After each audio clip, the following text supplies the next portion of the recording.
Hello friends, मैं मनीषा स्वागत करती हूँ आपका आपके अपने यूट्यूब चैनल पे।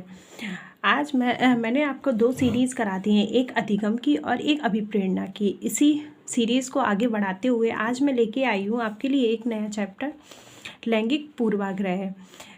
तो इससे भी कई सारे क्वेश्चन सेंट्रल टेट में बनते हैं और आपको तो पता ही है कि सेंट्रल टेट का सी टेट का एग्ज़ाम भी आपका आने वाला है। तो एक महीने के अंदर 1 से 1.5 महीने, 1 डेढ़ महीना कहना गलत होगा, एक ही महीना मान के चलते हैं क्योंकि कुछ दिन तो हमारे स्ट्रेस में ही चले जाते हैं। तो 1 महीना मान के चलते हैं, तो उसके हिसाब से हम लोग तैयारी स्टार्ट कर देते हैं। अब से मैं आपको सैटरडे संडे डेली क्लास दिया करूँगी और 1 बाय 1 करके पहले ये हम सारे चैप्टर कंप्लीट कर लेते हैं, उसके बाद में PYQ लगाएंगे। तो आज मैं आपके लिए लेके आई हूँ चैप्टर है लैंगिक पूर्वाग्रह। लैंगिक पूर्वाग्रह का मतलब क्या होता है? लैंगिक पूर्वाग्रह, पूर्वा मतलब पहले से, ठीक है। और लैंगिक पूर्वाग्रह का मतलब क्या होता है कि पहले से अनुमान लगा लेते हैं। कि कुछ लोग कहते हैं ना, जैसे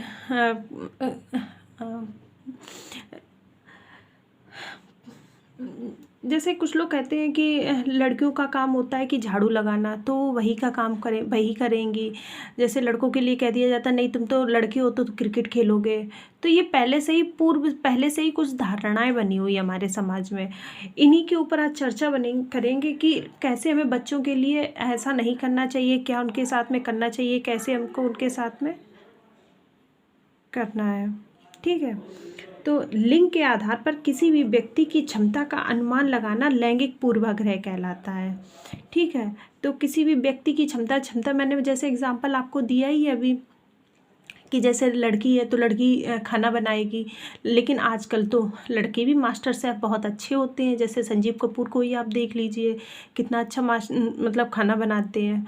लेकिन ये एक हमारे समाज में एक धारणा बना रखी है कि नहीं, अगर लड़की है तो खाना बनाएगी, अगर लड़की है तो गुड़िया से खेलेगी, ठीक है। अगर लड़का है तो क्रिकेट खेलेगा, अगर लड़का है तो वो मतलब अलग अलग बच्चों के साथ में अलग, कि वो गाड़ी से खेलेगा या उसको डॉल नहीं दी जा सकती है, ठीक है। तो हमारे समाज में पहले से ही ये कुछ पूर्वानुमान लगा लिया जाता है कि हाँ, कि ये है तो इसके लिए कुछ कैटेगरी डिसाइड कर दी गई, ये लड़का है तो इसके लिए ये होगा, लड़की है तो ये होगा, ठीक है।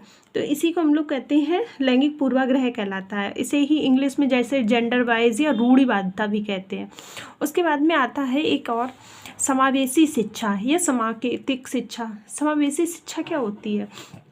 समावेशी शिक्षा का मतलब होता है कि सबको सम्मिलित करके पढ़ाना। और वैसे भी भारत एक विविधता का देश है, तो जब विविधता का देश है तो यहाँ पे विविध विविध प्रकार की जातियाँ भी मिलेंगी, धर्म भी मिलेंगी, भाषाएं भी मिलेंगी। और हमारे समाज में कहा भी, मतलब हमारे भारत में कहा भी जाता है कि पल पल क्या पग पग पे वाणी बदलती है।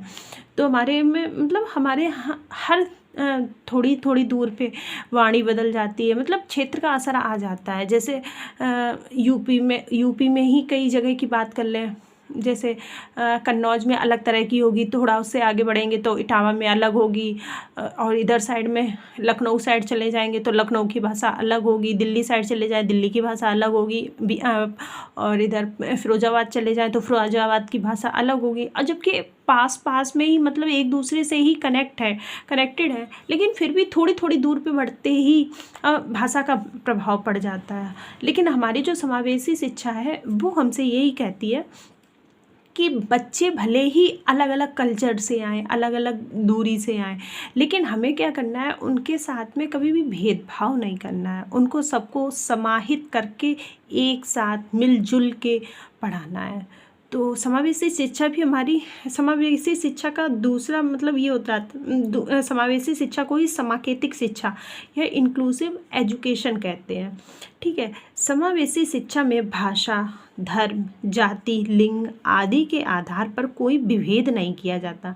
अभी मैंने आपको बताया है कि भाषा, जाति, धर्म, लिंग के आधार पर कोई भी भेद नहीं करता है, ना ही वो लड़का लड़की को देखता है, क्योंकि शिक्षा है, शिक्षा वो सबके लिए होती है। अब तो पहले हमारे उसमें जब हम फॉर्म भरते थे तो उसमें मेल फीमेल का आता था, अब तो ये आ गया है मेल फीमेल, और तीसरा थर्ड जेंडर को भी अब रखा जाने लगा है, ठीक है।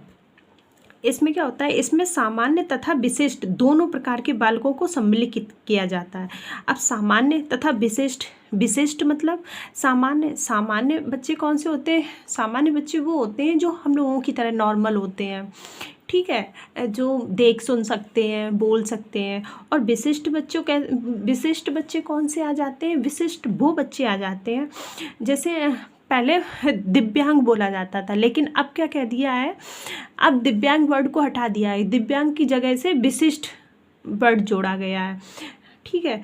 तो विशिष्ट का मतलब ये हो जाता है, विशिष्ट मतलब जो सामान्य से अलग है, वो सारे ही बच्चे विशिष्ट कैटेगरी में आते हैं। जो सामान्य से अलग है, जैसे किसी को सुनाई नहीं देता, किसी को दिखाई नहीं देता, या जो जिसके हाथ से लिखने में कमज़ोर है, या जिसके मतलब किसी भी डिसेबिलिटी का शिकार है, तो उसको विशिष्ट बालक कहेंगे। तो दोनों ही प्रकार के बालकों को सम्मिलित किया जाता है। इसमें उपेक्षित वर्ग तथा वंचित वर्ग के बालकों को सम्मिलित किया जाता है।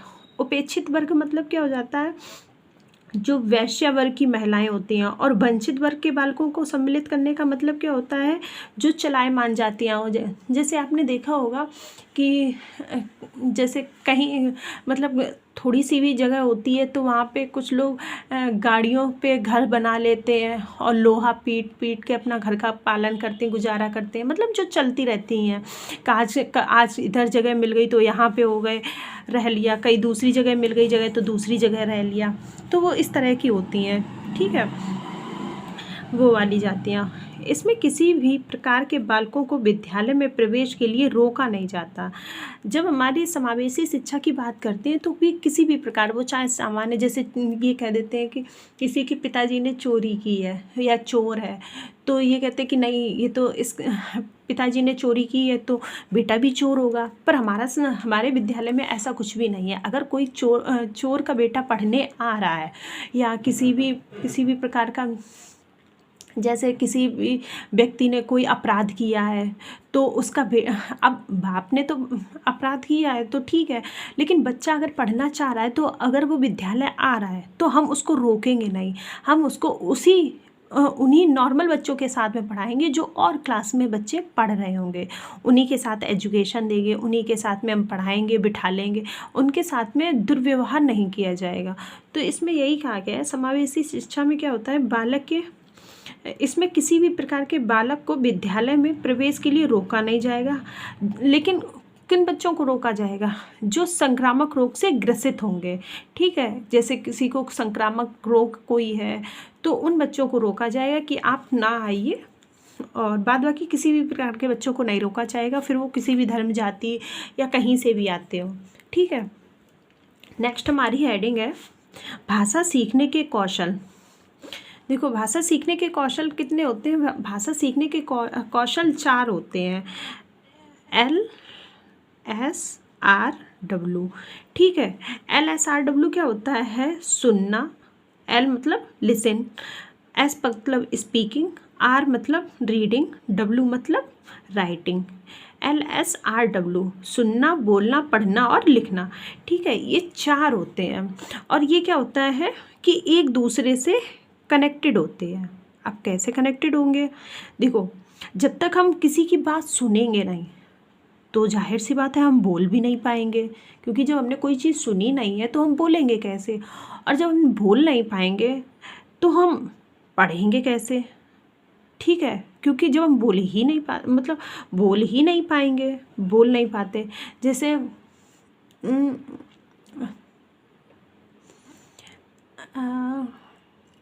कोई वर्ड ले लेते हैं, जैसे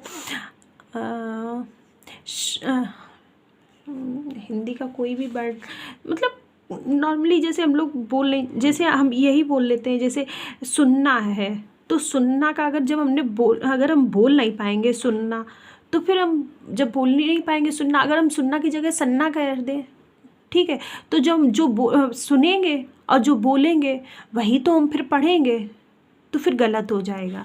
तो इसी तरह से ये लोग एक दूसरे से इंटरलिंकिंग होते हैं। जैसे जब हम कोई चीज़ सुनते हैं सही तो वही हम बोलते हैं, और जब हम सही बोलते हैं तो वही फिर हम पढ़ते हैं, और जब जो पढ़ेंगे तो उसे ही लिखेंगे। जैसे हमने ये किसी ने हमको बताया, हमने आपको बताया जैसे भाषा, ठीक है, तो हमने बोला भाषा, फिर हमने देखा उसको पढ़ा भाषा, और फिर हम उसको सही अक्षर में लिखेंगे भाषा, ठीक है। तो क्या हुआ, हमारे चारों कौशल एक दूसरे से इंटरलिंकिंग है, ठीक है। अब इसमें यही होता है कि सबसे हमारे पूछा जाता है क्वेश्चन कि सबसे आधारभूत कौशल कौन से होते हैं। आधारभूत क्या होता है कि जब तक हम आधारभूत क्या होगा, जब मतलब जिसका आधार रखा हुआ है। आधार किससे होता है, जब तक कोई चीज़ हम सुनेंगे नहीं तो फिर हम उसका कोई आधार ही नहीं मान सकते हैं कि कोई जब तक हमें सुनाई नहीं देगा तो हम ना तो पढ़ पाएंगे, ना लिख पाएंगे, ना बोल पाएंगे। तो क्या होता है कि आधारभूत या प्राथमिक कौशल क्या होता है, सुनना। और ये बहुत बार क्वेश्चन पूछा गया है कि जो ये LSRW होता है वो एक दूसरे से अंतर संबंधित होते हैं या अलग अलग होते हैं। तो ये एक दूसरे से अंतर संबंधित होते हैं, ठीक है। और इसमें जो आधारभूत कौशल या प्राथमिक कौशल कौन सा होता है, वो सुनना होता है, ठीक है। सुनना क्या होता है, आधारभूत कौशल। और जो सबसे कठिन होता है, कठिन तो ऑब्वियसली सी बात है कि लिखना ही सबसे कठिन होगा, क्योंकि हम सुन भी लेते हैं, पढ़ भी लेते हैं, बोल भी लेते हैं, लेकिन लिख नहीं पाते हैं। और किसी आपने देखा भी होगा कि कुछ लोगों की राइटिंग बहुत गंदी होती है, लेकिन वो लिखते भी अच्छा है, बोलते भी अच्छा है, पढ़ते भी अच्छा है, लेकिन लिखते गलत है। तो ये सबसे कठिन कौशल कौन सा होता है, लिखना, ठीक है। अब ग्रहात्मक कौशल कौन सा होता है। ग्रहात्मक कौशल का मतलब होता है कि जिससे हम ग्रहण करते हैं। तो आप लोग बताइए कि हम किसी से कोई चीज़ ग्रहण करते हैं तो कैसे, कोई भी भाषा है तो हम ग्रहण करेंगे तो कैसे करेंगे, या तो सुनकर या तो फिर पढ़कर, तभी तो हम ग्रहण करते हैं। जैसे किताब में लिखा हुआ होता है, या तो हम किसी की वीडियो देखें, जैसे आप आप भी पढ़ रहे होंगे तो फिर आप हम दो ही तरीके हैं, या तो आप हम मुझे सुनेंगे तब वो चीज़ समझेंगे, या फिर किताबों से पढ़ेंगे तब वो चीज़ समझेंगे। तो ये ग्रहात्मक कौशल होते हैं जिससे हम ग्रहण करते हैं, ठीक है। उसके बाद में आता है प्रश्न, अभिव्यक्तात्मक कौशल कौन से होते हैं। तो अभिव्यक्ति किससे होती है, एक तो बोलकर, जैसे हमें किसी को खत लिखना है, या तो हम सीधा डायरेक्ट बोल दें कि इधर आइए, या फिर हम लिख के कहें कि आप इधर आइए, ठीक है। तो अभिव्यक्ति क्या होते हैं, ये दो कौशल होते हैं अभिव्यक्ति के लिए। जैसे अब मैं कोई अपनी बात आप तक पहुंचानी है, ठीक है। तो अब जैसे मैं यही, या तो मैं बोल रही हूँ आप उससे समझ लें, अगर आपको नहीं बोल के सुना तो मैं ये पेज आपको सेंड कर दूँ तो आप लिख कर समझ लें, ठीक है। अभिव्यक्ति लिख कर हम अपनी बात को लिख देंगे, या तो हम बोल के कह दें आपको अपनी बात, या फिर हम लिख के कह दें, तो आप दोनों ही तरह से इसे समझ जाएंगे। तो ये होते हैं। उसके बाद में आता है सूक्ष्म गति कौशल। अब ये सूक्ष्म गति कौशल क्या होता है, जिसको बोलते हैं fine motor skill. Fine motor का मतलब क्या होता है, सूक्ष्म गति मतलब जो बिल्कुल बारीक से बारीक कार्य होता है, जिसको कार्य करने के लिए हमें कई सारी स्किल्स की ज़रूरत पड़ती है, कई सारी कौशलों की आवश्यकता पड़ती है। जैसे ऑपरेशन करना, पेंटिंग करना, कढ़ाई करना, लिखना। लिखने में देखो हम लोग जब लिखते हैं, जैसे हमने लिखा फाइन, तो FINE, ठीक है।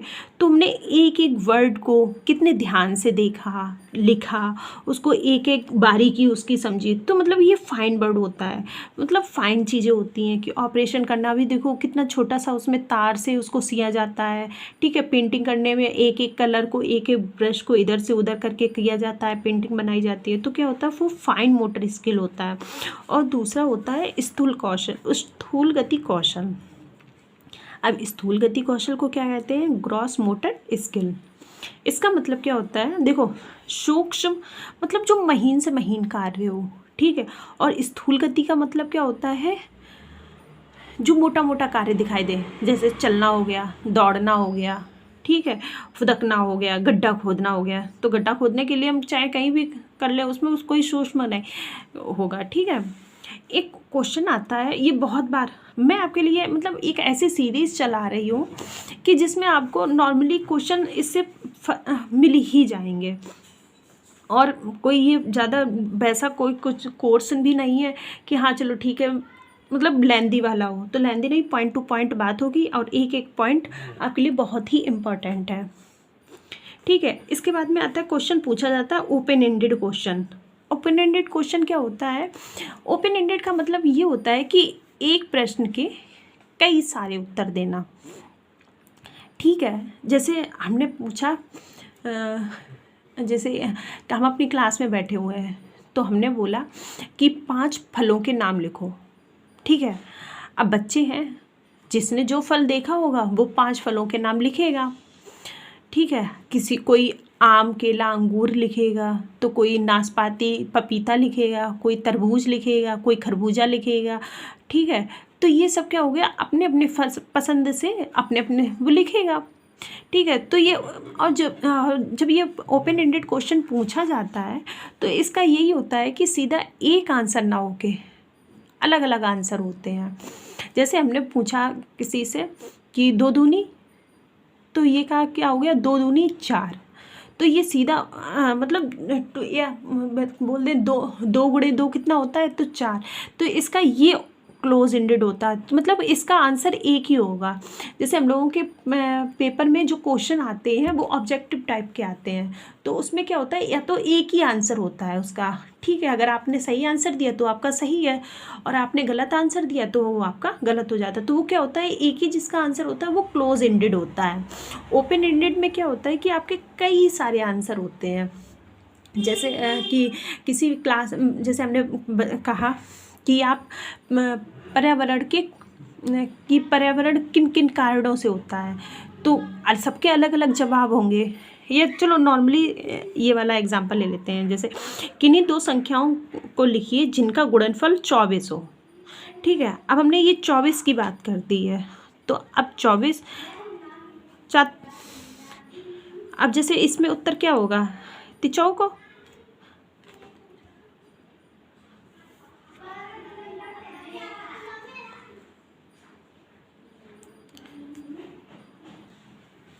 जैसे ये वाला प्रश्न हमने बोला 2 संख्याओं को लिखिए जिनका गुणनफल 24 हो, तो 3 गुणे 8, 3 गुणे 8 भी 24 होता है, 6 गुणे 4 भी 24 होता है, और 12 दूनी 24 होता है। ठीक है, और वही हम दूसरा आंसर देख लेते हैं।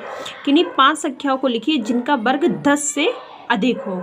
अब 10 से अधिक 5 का वर्ग 25 होता है, वो भी 10 से अलग बड़ा हो जाएगा, और 7 का 49 होता है 7 का, तो वो भी 10 से बड़ा हो जाएगा। 12 का 144 होता है, तो ये भी 12 का भी बड़ा होगा, और 19 का भी 10 से बड़ा होगा, 24 का भी 10 से बड़ा होगा।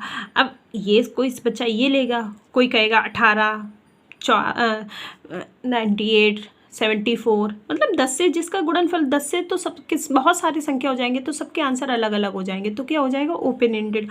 और वहीं क्लोज एंडेड की बात आती है तो जिसका एक ही उत्तर होगा, जैसे 8 और 3 का गुणनफल लिखो, 25 का वर्गमूल लिखो, या 64 का घनमूल लिखो, तो इनके क्या होगा, आंसर एक ही होगा, इसके अलावा कोई भी आंसर नहीं होगा। तो हमने आपको आज की क्लास में कई सारे टॉपिक कंप्लीट करा दिए, जैसे लैंगिक पूर्वाग्रह, समावेशी शिक्षा, भाषा सीखने के कौशल। ठीक है, और उसके बाद में सूक्ष्म गति कौशल,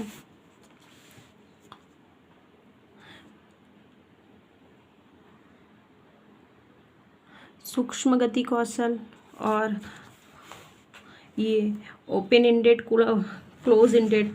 आज कई सारे आपके टॉपिक करा दिए हैं, और जल्दी मैं आपके लिए पेडागोजी, हिंदी पे की पेडागोजी और स्टार्ट करने वाली हूँ आपके लिए क्लास, तो आप उसको भी आज ही मैं आपके लिए डाल दूँगी एक हिंदी की पेडागोजी की क्लास, तो वो भी आप देखिएगा और अच्छे से पेपर पास कीजिए। अगर आपको ये वीडियो अच्छी लग रही हो और आप चाहते हो कि और भी ऐसी वीडियो आपको मिले, तो आप चैनल को लाइक, शेयर, सब्सक्राइब कीजिए, और नीचे कमेंट बॉक्स में कमेंट भी करके बता दीजिएगा कि आपको अगर ये क्लासें अच्छी लग रही हो, तो मैं इसी हिसाब से डेली आपके लिए, जब तक पेपर नहीं हो जाता तब तक मैं छोटे छोटे टॉपिक में आपको पूरा कंप्लीट करा दूँ सिलेबस। आज के लिए बस इतना ही। Thank you.